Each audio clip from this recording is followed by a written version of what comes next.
Bulletin की शुरुआत इस वक्त की बड़ी खबर से करेंगे। हैदराबाद के नवाही इलाका रंगरेड्डी में एक इंसानियत सोज वाकया पेश आया है। खातून वेटनरी डॉक्टर को नजर आतिश कर दिया गया।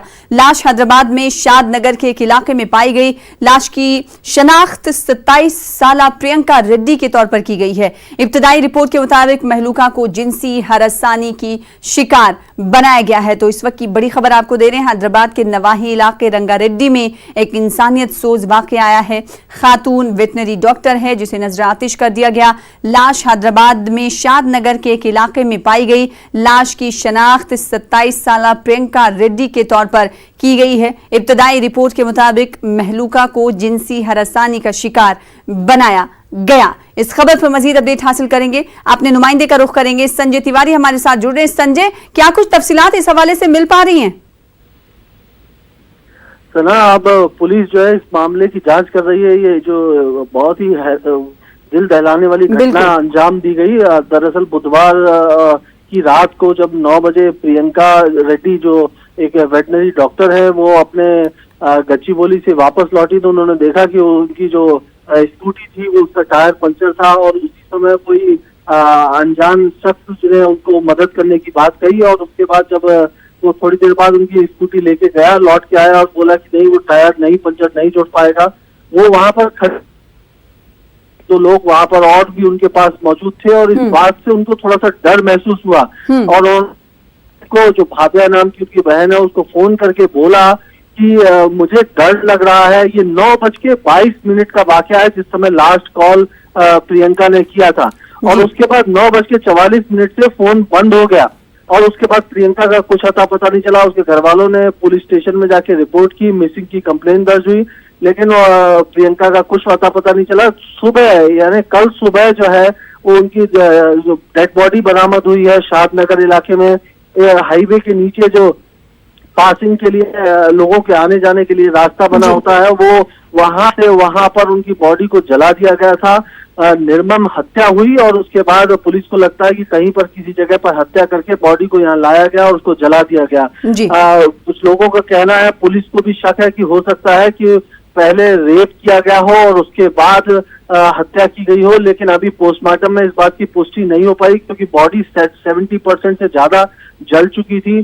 पुलिस एविडेंस तलाश रही है। 10 टीमें गठित की गई हैं, अलग अलग इलाकों में छापेमारी चल रही है और पुलिस को लगता है कि कोई ऐसा शख्स इसमें इन्वॉल्व है जिसको स्थानीय लोकेशन का आइडिया था और जिसकी वजह से वो बॉडी को यहाँ तक लेके आ पाया और फिर वो हाईवे के नीचे जो अंडरपास था उसके नीचे बॉडी को रख के जलाया है उसने। जी तो संजय, ये बताइएगा पोस्टमार्टम रिपोर्ट कब तक आ जाएगी? इस हवाले से क्या कुछ तफसीलात मिल पा रही है?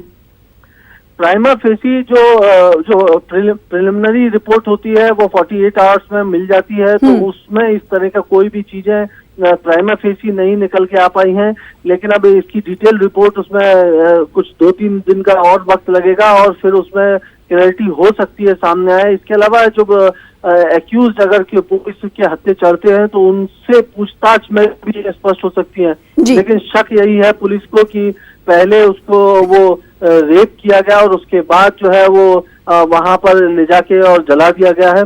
लेकिन जैसे ही कोई इसमें एक्यूज पकड़ में आते हैं तो स्थिति ज्यादा स्पष्ट हो पाएगी।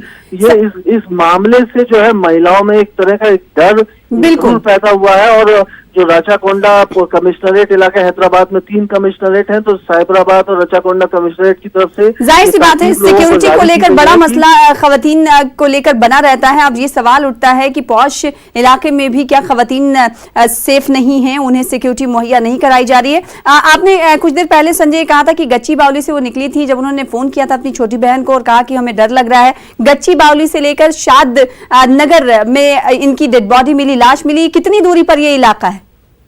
नहीं सर, ये एक्चुअली शमशाबाद इलाके से गच्चीबोली गई थी। इनको एक स्किन केयर डॉक्टर के यहाँ अपॉइंटमेंट था। उस अपॉइंटमेंट के बाद इन्होंने अपनी गाड़ी जो है वो टोल प्लाजा के पास पार्क कर दी और ये किसी प्राइवेट व्हीकल से गच्चीबोली तक गई। गच्चीबोली से वापस भी आई हैं। रात को 9 बजे ये वापस शमशाबाद पहुंच गई थी। टोल प्लाजा पर जब इन्होंने गाड़ी उठाने के लिए पहुंची तो इन्होंने देखा कि उसका टायर पंचर है। यानी घटना जो है वो शमशाबाद इलाके में हुई है। गच्चीबौली से लौटने के बाद जब उन्होंने पाया प्रियंका रेड्डी ने कि उनके जो स्कूटी का टायर पंचर है, तो उन्होंने वो वहां परेशान होने लगी और उसी समय उन्होंने किसी आदमी को, अनजान आदमी ने उनसे उनको मदद की बात कही और फिर उसके बाद कुछ अनजान लोग उनके आसपास खड़े थे और इस बात से उनको कहीं ना कहीं एक डर महसूस हुआ। उनकी हरकतें उनको ठीक नहीं लगी और इस बात का जिक्र उन्होंने 9:22 पे कॉल करके अपनी बहन को बोला कि कुछ अनजान लोग आसपास खड़े हुए हैं, मुझे थोड़ा सा डर लग रहा है, उनमें से एक आदमी मदद की भी बात कर रहा है, मुझे थोड़ा डर लग रहा है। उसके बाद उनकी बहन ने जवाब भी दिया, जो फोन कॉल रिकॉर्डिंग है उसमें उसकी बहन ने जवाब दिया कि तुम गाड़ी वहीं छोड़ दो और वापस सीधे घर चली आओ। लेकिन उन्होंने कहा कि मुझे जो है यहाँ पर गाड़ी छोड़ देंगे तो सुबह दोबारा आना पड़ेगा, नहीं होगी और मैं इस कश्मकश में हूँ कि गाड़ी छोड़ूं या वैसे ही चली आऊं। इसी के बाद 9:44 से उनका फोन स्विच ऑफ हो गया और उसके बाद लगातार उसके घर वाले ट्राई करते रहे, प्रियंका के घर वाले की वो फोन लगे, लेकिन जब नहीं बात हो पाई तो वो उसको ढूंढने के लिए निकले। प्रियंका कोई अता पता नहीं चला। फिर उन्होंने पुलिस थाने में रिपोर्ट की। पुलिस ने सर्चिंग में कल पाया कि गाड़ी पास से ही बरामद की गई, उनके कपड़े बरामद किए गए। इससे ये पुलिस को शक जा रहा है कि घटना को किसी जगह पर अंजाम दिया गया, फिर वहां हत्या की गई और बाद में उन्हें शादनगर इलाके में जो नेशनल हाईवे नंबर 44 के नीचे एक अंडरपास है, उस अंडरपास में ले जाके और उसके नीचे उनकी बॉडी को जला दिया गया। जी, काफी दिल दहला देने वाला वाकया। बेहद शुक्रिया संजय हमारे साथ जुड़ने के लिए, इस खबर पर तफसील फराहम करने के लिए।